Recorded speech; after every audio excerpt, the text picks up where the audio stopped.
దేశంలో అతిపెద్ద బంగారం స్మగ్లింగ్ ర్యాకెట్ ను అధికారులు ఛేదించారు. విదేశాల నుంచి 7,000 కేజీల బంగారాన్ని అక్రమంగా దేశంలోకి తీసుకువచ్చిన ముఠాను డైరెక్టరేట్ ఆఫ్ రెవెన్యూ ఇంటెలిజెన్స్ అధికారులు పట్టుకున్నారు. కీలక నిందితులుగా భావిస్తున్న ఇద్దరిని అదుపులోకి తీసుకుని ప్రశ్నించారు.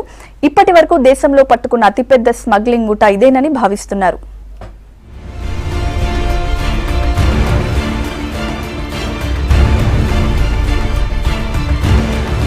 దేశ చరిత్రలోనే అతిపెద్దదిగా భావిస్తున్న బంగారం అక్రమ రవాణా గుట్టు రట్టయింది. 1-2 కాదు, ఏకంగా 2,000 కోట్ల రూపాయలు విలువ చేసే 7,000 కేజీల బంగారాన్ని స్మగ్లింగ్ చేసిన ముఠాను డైరెక్టర్ ఆఫ్ రెవెన్యూ ఇంటెలిజెన్స్ అధికారులు గుర్తించారు. మయన్మార్ నుంచి విమానాల్లో దేశంలోని వివిధ ప్రాంతాలకు బంగారాన్ని తరలించే స్మగ్లర్ల ఆచూకీని కనిపెట్టారు. ఈ ముఠా సభ్యులు 2.5 ఏళ్లలో 617 విడతల్లో 7,000 కేజీల బంగారాన్ని భారత్లోకి స్మగ్లింగ్ చేశారని అధికారులు చెబుతున్నారు.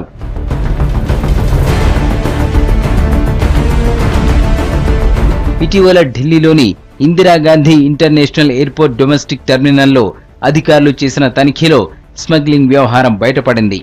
గౌహతి నుంచి ఢిల్లీకి వచ్చిన కార్గో విమానంలో సరుకులను తనిఖీ చేసిన అధికారులు 3 కోట్ల రూపాయలకు పైగా విలువ చేసే 10 కేజీల బంగారాన్ని పట్టుకున్నారు. కార్గో రిజిస్ట్రేషన్ చిరునామాల ఆధారంగా గౌహతికి చెందిన ఓ వ్యాపారవేత్తను, ఢిల్లీలోని అతని అనుచరుడిని అదుపులోకి తీసుకుని ప్రశ్నించారు.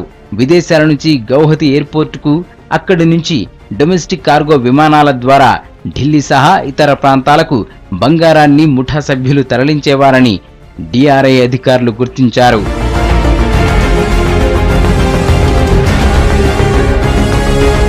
ఇంత భారీ స్థాయిలో గోల్డ్ స్మగ్లింగ్ జరుగుతూ ఉండడంతో విమానాలు, విమానాశ్రయ సిబ్బంది ప్రమేయం కూడా ఉంటుందన్న కోణంలో అధికారులు దర్యాప్తు చేస్తున్నారు.